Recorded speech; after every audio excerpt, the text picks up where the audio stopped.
Hey, I know I didn't read yesterday, and I never promised to read every day, but still I'm sorry because I didn't give any warning for that. My throat still really hurt, and I've been waking up early to go to the gym in the morning.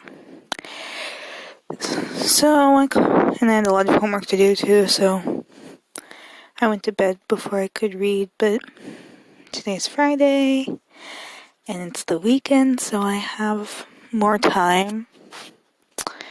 So I thought I'd just read for a while. And actually, there's a total of 4 views on the first 2 videos, which honestly is kind of sad, but when I last checked, they both had 0, so thank you to the 3 people who watched part 2 and to the 1 person who watched part 1, which just kind of doesn't make sense to me, which why would you watch part 2 if you haven't watched part 1? I don't know. Anyways, let me just see if I can find where I left off, but first I'm gonna do some weird, page flippy, cover tappy, ASMR-y things with the book, because I'm awkward. Alright, let's go.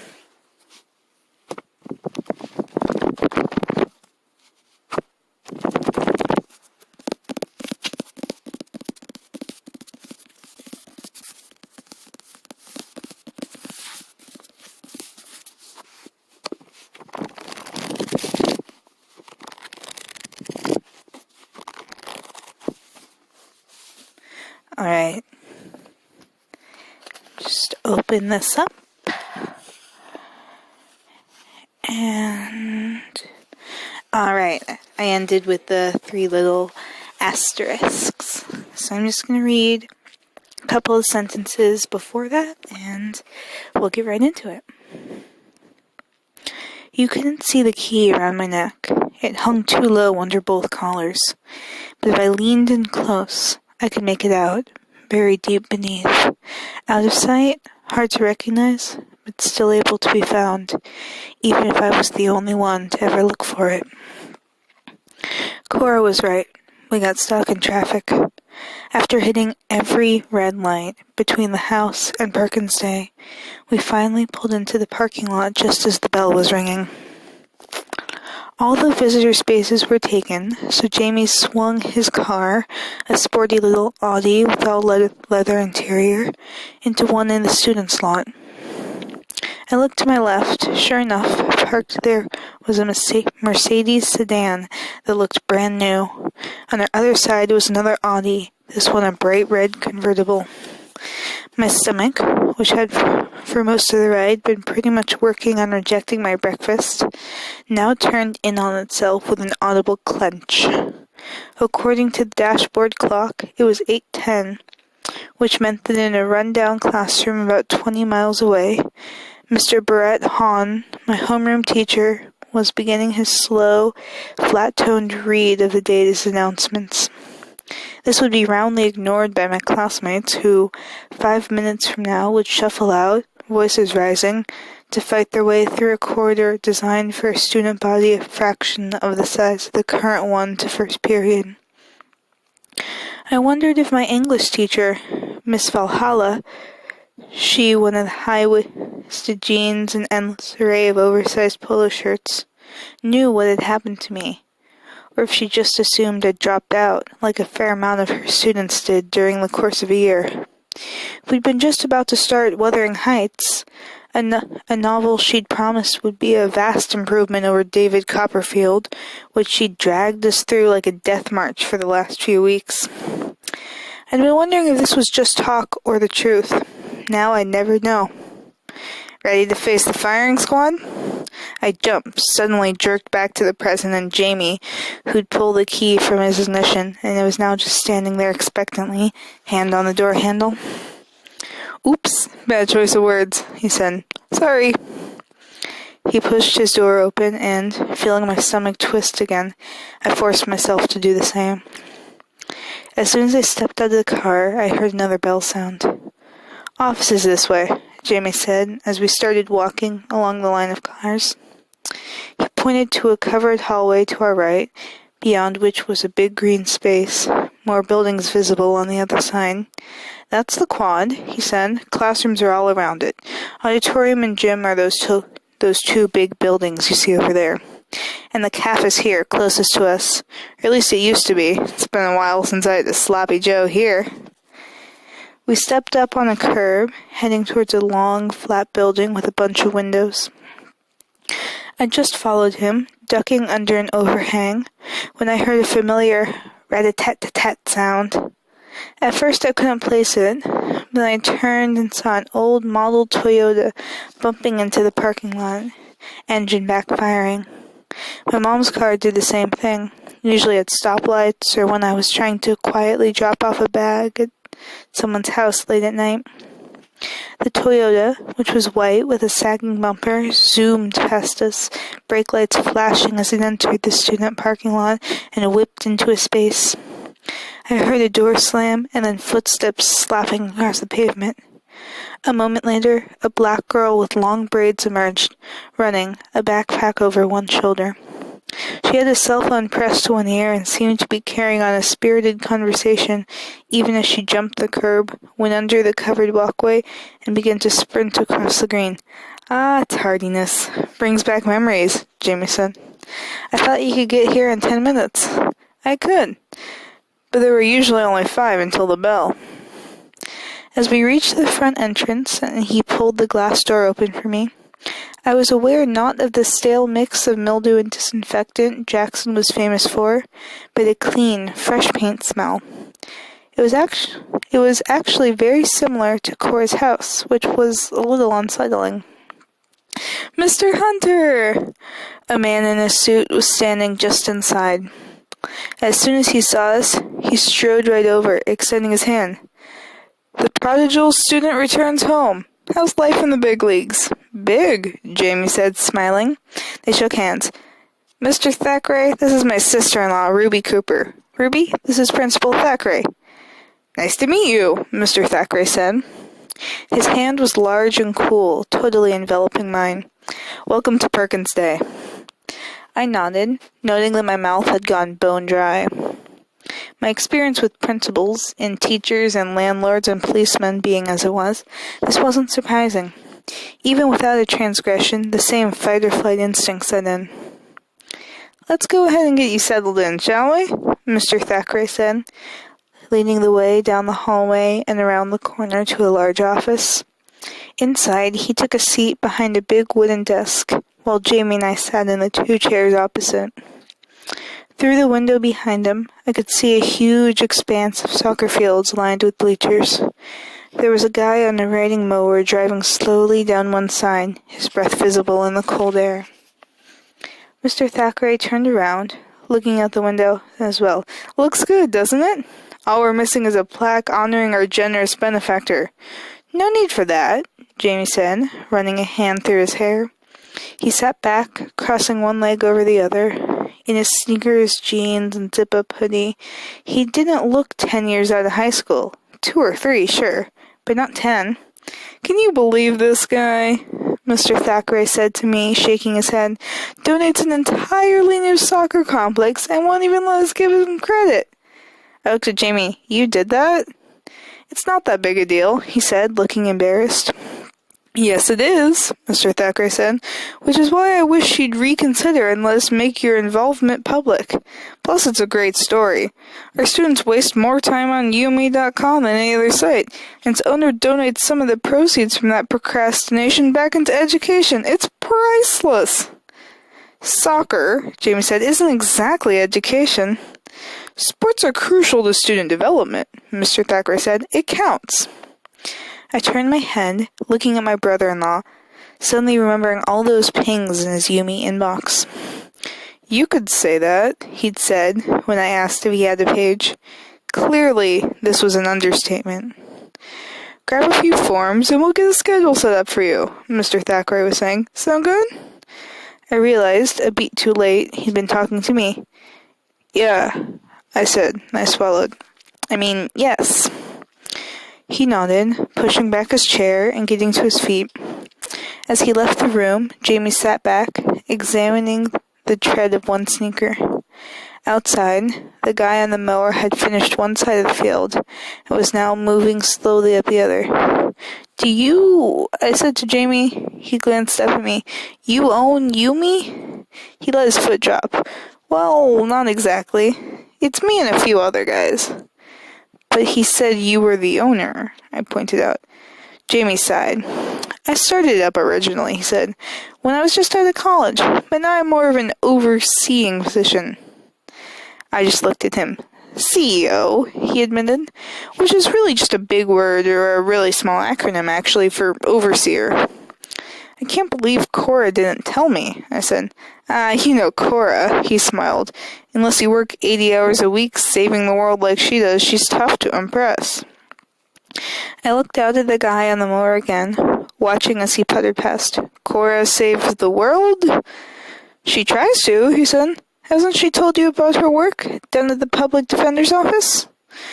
I shook my head. In fact, I hadn't even known Cora had gone to law school until the day before, when the social worker at Poplar House had asked her what she did for a living. The last I knew, she'd been about to graduate from college, and that was 5 years ago. And we only knew that because somehow an announcement of the ceremony had made its way to us. It was on thick paper, a card with her name on it tucked inside. I remembered studying the envelope, wondering why it had turned up after all this time with no contact. When I'd asked my mom, she'd just shrugged, saying the school sent them out automatically. Which made sense, since by then, Cora had made it clear she wanted no part of us in her new life, and we'd been more than happy to oblige. "Well," James said, as a palpable awkwardness settled over us, and I wondered what exactly he knew about our family, if perhaps my very existence had come as a surprise. Talk about baggage. I guess you two have a lot of catching up to do, huh? I looked at my hands, not saying anything. A moment later, Mr. Thackeray walked back in, a sheaf of papers in his hands, started talking about transcripts and credit hours, and this exchange was quickly forgotten. Later, though, I wished I had spoken up, or at least tried to explain that once I knew Cora better than anyone. But that was a long time ago, back when she wasn't trying to save the whole world, only me. When I was a kid, my mom used to sing to me. It was always at bedtime, when she'd come in to say goodnight. She'd sit on the edge of the bed, brushing my hair back with her fingers, her breath sweet-smelling. A civilized glass or two of wine was her norm back then, as she kissed my forehead and told me she'd see me in the morning. When she tried to leave, I'd protest and beg for a song. Usually, if she wasn't in too bad a mood, she'd oblige. Back then, I thought my mother made up all the songs she sang to me, which is why it was so weird the first time I heard one of them on the radio. It was like discovering that some part of you wasn't yours at all, and made me wonder what else I couldn't claim. But that was later. At the time, there were only the songs, and they were still all ours, no one else's. My mother's songs fell into 3 categories: love songs, or sad love songs. Not for her the uplifting ending. Instead, I fell asleep to Frankie and Johnny, and A Love Affair Gone Wrong, Don't Think Twice, It's Alright, and A Bad Breakup, and Wasted Time, and Someone Looking Back, Full of Regret. But it was Angel from Montgomery, the Bonnie Raitt version, that made me think of her most then and now. It had everything my mother liked in a song: heartbreak, disillusionment, and death, all told in the voice of an old woman, now alone, looking back over all the things she'd had and lost. Not that I knew this. To me they were just words said to a pretty melody and sung by a voice I loved. It was only later, when I'd lie in a different bed, hearing her sing late into the night through the wall, that they kept me awake, worrying. Funny how a beautiful song could tell such an ugly story. It seemed unfair, like a trick. If you asked her, my mother would say that nothing in her life turned out the way she planned it. She was supposed to go to college, then marry her high school sweetheart, Ronald Brown, the tailback for the football team, but his parents decided they were getting too serious and made him break up with her right before Christmas of her junior year. Heartbroken, she'd allowed her friends to drag her to a party where she knew absolutely no one, and ended up stuck talking to a guy who was in his freshman year at Middletown Tech, studying to be an engineer. In a kitchen cluttered with beer bottles, he talked to her about suspension bridges and skyscrapers, the miracle of buildings, all of which bored her to tears, which never explained, at least to me, why she ended up agreeing to go out with him, then sleeping with him, thereby producing my sister, who was born 9 months later. So at 18, while her classmates graduated, my mom was at home with an infant daughter and a new husband. Still, if the photo albums are any indication, those early years weren't so bad. There are tons of pictures of Cora in a sunsuit, holding a shovel, riding a tricycle up a front walk. My parents appear as well, although not as often and rarely together.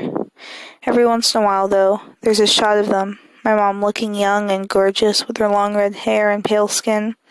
My dad, dark-haired with those bright blue eyes, his arm thrown over her shoulder or around her waist. Because there was a 10-year gap between Cora and me, I'd always wondered if I was a mistake, or maybe a last gasp attempt to save a marriage that was already going downhill. Whatever the reason, my dad left when I was 5 and my sister 15. We were living in an actual house in an actual neighborhood then, and we came home from the pool one afternoon to find my mom sitting on the couch, glass in hand. By themselves, neither of these things were noteworthy. Back then, she didn't work, and while she usually waited until my dad got home to pour herself a drink, occasionally she started without him. The thing that we did notice, though, right off, was that there was music playing. My mom was singing along. For the first time, it wasn't soothing or pretty to me. Instead, I felt nervous, unsettled, as if the cumulative weight of all those sad songs was hitting me at once. From then on, her singing was always a bad sign. I had vague memories of seeing my dad after the divorce. He'd take us for breakfast on the weekends or a dinner during the week. He never came inside or up to the door to get us, instead just pulling up to the mailbox and sitting there behind the wheel looking straight ahead, as if he was waiting not for us but for anyone, like a stranger could have slid in beside him and it would have been fine. Maybe it was because of this distance that whenever I tried to remember him now, it was hard to picture him. There were a couple of memories, like of him reading to me, and watching him grilling steaks on the patio. But even with these few things, it was as if, when he was around, he was already distant, a kind of ghost. I don't remember how or why the visit ceased. I couldn't recall an argument or incident. It was like they happened, and then they didn't. In 6th grade, due to a family tree project, I went through a period where the mystery of his disappearance was all I could think about, and eventually I did manage to get out of my mom that he'd moved out of state to Illinois. He kept in touch for a little while, but after remarrying and a couple of changes of address, he'd vanished, leaving no way for her to collect child support or any support. Beyond that, whenever I bugged her about it, she made it clear it was not a subject she wanted to discuss. With my mom, when someone was gone, they were gone. She didn't waste another minute thinking about them, and neither should you. When my dad left, my mom slowly began to withdraw from my daily routine, waking me up in the morning, getting me ready for school, walking me to the bus stop, telling me to brush my teeth, and Cora stepped in to take her place. This, too, was never decided officially or announced. It just happened, the same way my mom just happened to start sleeping more and smiling less and singing late at night, her voice wavering and haunting and always finding a way to reach my ears, even when I rolled myself against the wall tight and tried to think of anything else. Cora became my one constant, the single thing I could depend on to be there and to remain relatively unchanged, day in and day out. At night, in our shared room, I'd often have to lie awake, listening to her breathing for a long time before I could fall asleep myself. I remember her saying as we stood in our nightgowns in the bathroom. In our bedroom, she'd press her ear against the door, and I'd watch her face, cautious, as she listened to my mom moving around downstairs. From what she heard, a lighter clicking open, then shut, cubes rattling in the glass, the phone being picked up or put down, she always gauged whether it was safe for us to venture out to brush our teeth or eat something when my mom had forgotten about dinner. My mom was sleeping. Cora would hold my hand as we tiptoed past her to the kitchen. There I'd hold an old acrylic tray while she quickly piled it with cereal and milk, or my favorite English muffin pizza she made in the toaster oven, moving stealthily around the kitchen as my mother's breath rose and fell in the next room. When things went well, we'd get back upstairs without her stirring. When they didn't, she'd jerk awake, stood up with creases on her face, her voice thick as she said, "What are you two doing?" "It's okay," Cora would say. "We're just getting something to eat." Sometimes, if she'd been out deeply enough, this was enough. More often, though, I'd hear the couch springs squeak, her feet hitting the hardwood floor, and it was then that Cora always stopped whatever she was in the midst of, sandwich making, picking through my mom's purse for lunch money, pushing the wine bottle, open and sweaty, farther back on the counter, and do the one thing I associated with her more than anything else. As my mother approached, annoyed and usually spoiling for a fight, my sister would always step in front of me. Back then, she was at least a head taller, and remembered this so well, the sudden shift in my perspective, the view going from something scary to something not. Of course, I knew my mother was still coming toward me, but it was always Cora I kept my eyes on, her dark hair, the sharp angles of her shoulder blades, the way, when things were really bad, she'd reach her hand back to find mine, closing her fingers around it. Then she'd just stand there, as my mother appeared, ready to take the brunt of whatever came next, like the bow of a boat crashing right into a huge wave and breaking it into nothing but water. Because of this, it was Cora who got the bulk of the stinging slaps, the 2 hand pushes that sent her stumbling backward, the sudden rough tugs on the arm that left red, twisty welts, and later bruises in the shape of fingertips.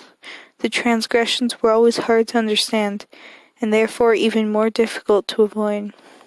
We were up when we shouldn't have been, we were making too much noise, we provided the wrong answers to questions that seemed to have no right ones.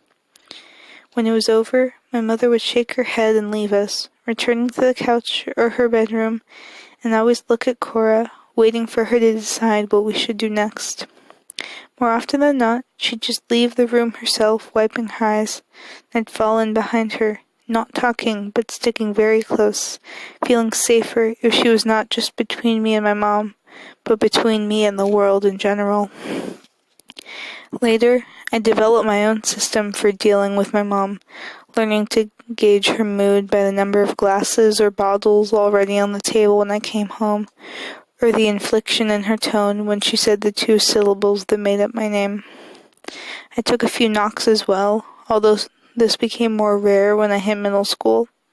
But it was always the singing that was the greatest indicator, the one thing that made me hesitate outside a door frame, hanging back from the light. As beautiful as her voice sounded, working its way along the melodies I knew by heart, I knew there was a potential ugliness underneath. By then, Cora was gone. A great student, she'd spent high school working shifts at the exclamation taco for college money and studying non-stop to better her chances of receiving any of the several scholarships she'd apply for. My sister was nothing if not driven, and had always balanced the chaos that was our lives with a strict personal focus on order and organization. While the rest of the house was constantly dusty and in disarray, Cora's side of our shared room was neat as a pin, everything folded and in its place.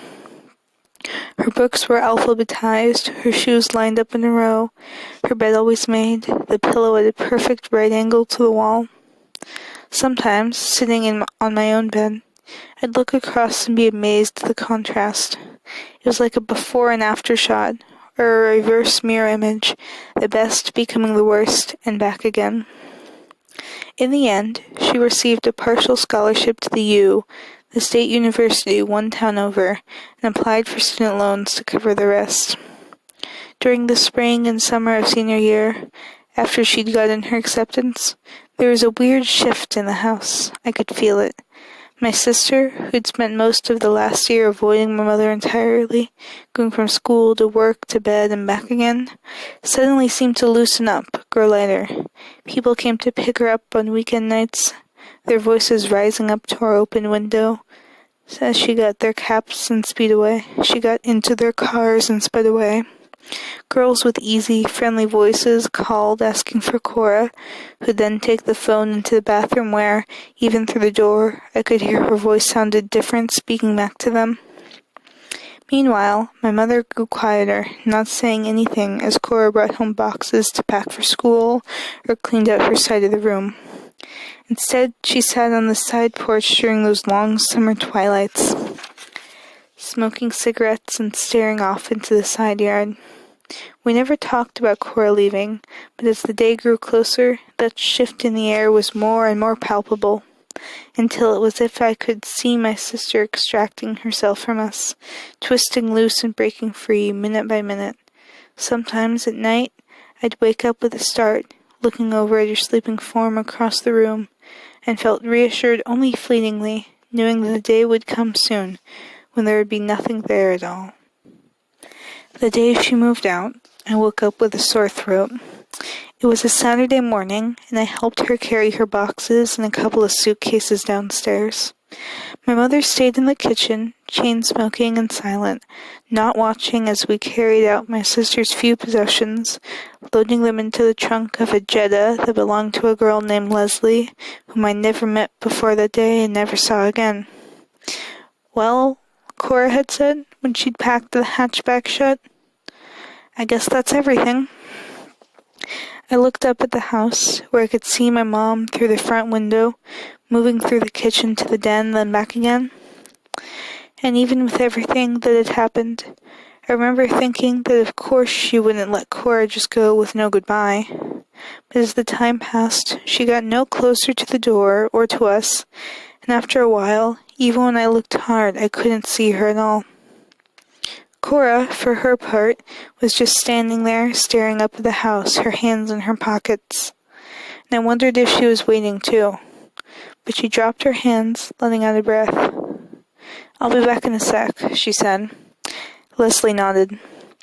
Then we both watched her slowly go up the walk and into the house. She didn't stay long, maybe a minute, or even two, and then she came out, and her face looked no different. "I'll call you tonight," she said to me. Then she stepped forward, pulling me into a tight hug. I remembered thinking, as she drove away, that my throat was so sore I'd sure be totally sick within hours. But I wasn't. By the next morning, it was gone. Cora called that first night, as promised, and the following weekend, checking in and asking how I was doing. Both times I could hear chatter in the background, voices and music, as she reported that she liked her roommate and her classes, and everything was going well. When she asked how I was, I wanted to tell her how much I missed her. My mom had been drinking a lot since she'd left. Since we'd hardly discussed this aloud face-to-face, though, bringing it up over the phone seemed impossible. She never asked to speak to my mother, and my mom never once picked up when she called. It was as if their relationship had been a business arrangement, bound by contract, and now that contract had expired. At least that was the way I looked at it. Till we moved a few weeks later, my sister stopped calling altogether. Then I realized that deep down in the fine print, my name had been on it as well. For a long time, I blamed myself for Cora cutting ties with us. Maybe because I hadn't told her I wanted to keep in touch, she didn't know or something. Then I thought that maybe she couldn't find her number. But whenever I asked my mom about this, she just sighed, shaking her head. "She's got her own life now. She doesn't need us anymore," she explained, reaching out to ruffle my hair. "It's just you and me now, baby. Just you and me." Looking back, it seemed like it should have been harder to lose someone, or have them lose you, especially when they were in the same state, only a few towns over. It would have been so easy to drive to the U and find her dorm, walk up to her door and announce ourselves. Instead, as the time passed and it became clear Cora wanted nothing to do with me and my mother, it made sense to wipe our hands of her as well. This, like the alliance between me and my sister all those years ago, was never officially decided. It just happened. It wasn't like it was so shocking anyways. My sister, had made a break for it, gotten over the wall and escaped. It was what we both wanted, which was why I understood, even appreciated why she didn't want to return for a day or even an hour. It wasn't worth the risk. There were so many times during those years, though, as we moved from one house to another, that I would find myself thinking about my sister. Usually it was late at night when I couldn't sleep, and I'd try to picture her in the dorm, 40-odd miles and a world away. I wondered if she was happy, what it was like out there, and maybe, just maybe, if she ever thought of me. Alright, so I'm going to end here. That's the end of chapter 2. We just finished page 62. See, this book has, at the end, there's like a preview of the next book, so it has 422 pages, so I'm going to have to do a lot of these before we finish. I'll read more tomorrow. Maybe I'll read for 45 minutes or an hour, but I've had an emotional day, and that was an emotional chapter, too. Which, I know my voice didn't reflect it that much, but it was. And my throat hurts. I think I said that already, but hey. So, we're going to stop there. And you'll hear from me tomorrow. Good night, guys. Hope you have a good